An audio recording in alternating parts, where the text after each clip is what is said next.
ಬೆಂಗಳೂರು ಮೈಸೂರು ರಸ್ತೆಯ ಚಲಗಟ್ಟ ಮೆಟ್ರೋ ನಿಲ್ದಾಣದಿಂದ ಮಾಗಡಿ ರಸ್ತೆಯ ಕಡಬಗೆರೆ ಕ್ರಾಸ್ಗೆ ಸಂಪರ್ಕ ಕಲ್ಪಿಸುವ ಬಿಡಿಎಯ ಬಹುನಿರೀಕ್ಷಿತ ಎಸ್ಎಂ ಕೃಷ್ಣ ರಸ್ತೆಯನ್ನು ನಾಳೆ ಮುಖ್ಯಮಂತ್ರಿ ಡಿ ಕೆ ಶಿವಕುಮಾರ್ ಲೋಕಾರ್ಪಣೆ ಮಾಡ್ತಾ ಇದ್ದಾರೆ. ಕೆಂಪೇಗೌಡ ಜಯಂತಿಯ ದಿನದಂದೇ ಈ ಕಾರ್ಯಕ್ರಮ ಕೂಡ ನಡೀತಾ ಇದೆ. ಕೆಂಪೇಗೌಡ ಬಡಾವಣೆಯ ಎಲ್ಲ 9 ಬ್ಲಾಕ್ಗಳ ಸಂಚಾರಕ್ಕೂ ಕೊಂಡಿ ಕಲ್ಪಿಸುವ ಈ ದಶಪಥ ರಸ್ತೆಯನ್ನು 631 ಕೋಟಿ ರೂಪಾಯಿ ವೆಚ್ಚದಲ್ಲಿ ನಿರ್ಮಿಸಲಾಗಿದೆ. 10.7 ಕಿಲೋಮೀಟರ್ ಉದ್ದ, 100 ಮೀಟರ್ ಅಗಲ, 10 ಲೇನ್ಗಳ ರಸ್ತೆ ಇದು.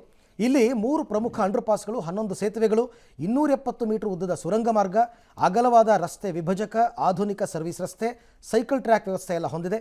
ಪೀಣ್ಯ, ಕೆಂಗೇರಿ, ಮೈಸೂರು, ಮಾಗಡಿ, ಹಾಸನ, ಕುಣಿಗಲ್, ಮಂಡ್ಯ ಮತ್ತು ರಾಮನಗರ ಭಾಗದಿಂದ ಬೆಂಗಳೂರಿಗೆ ಸಂಚರಿಸುವ ಸಾವಿರಾರು ಪ್ರಯಾಣಿಕರಿಗೆ ಇದು ಅನುಕೂಲವಾಗುತ್ತೆ. ನೈಸ್ ರೋಡ್ಗೆ ಪರ್ಯಾಯ toll free, signal free.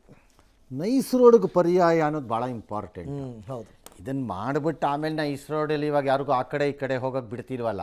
ಮೆಲ್ಲಿಗೆಲ್ಲ ಪಾಲಿಟಿಷಿಯನ್ಗಳು, powerful ಫೆಲೋಗಳು ಕಾಂಪೌಂಡ್ಗಳನ್ನು ಒಡ್ಕೊಂಡು ಅದಕ್ಕೆ ಏನೇನೋ ನಿಯಮಗಳಲ್ಲಿ ಲೂಪ್ ಹೋಲ್ಗಳನ್ನು ಹುಡುಕೊಂಡು ಈಗ ಅದೆಲ್ಲ ಜಮೀನು ಡೆವಲಪ್ ಮಾಡೋಕ್ಕೆ ಮಾಡ್ತಾರೆ. ಇದು ಅದರದ್ದು ಭಾಗ ಇರಬಹುದೇನೋ, ಗೊತ್ತಿಲ್ಲ ನನಗೆ. ಬಟ್ ಒಳ್ಳೇದಾಗಲಿ, ಒಂದು ರೋಡ್ ಆಗ್ತಾ ಇದೆ ಅಷ್ಟೇ.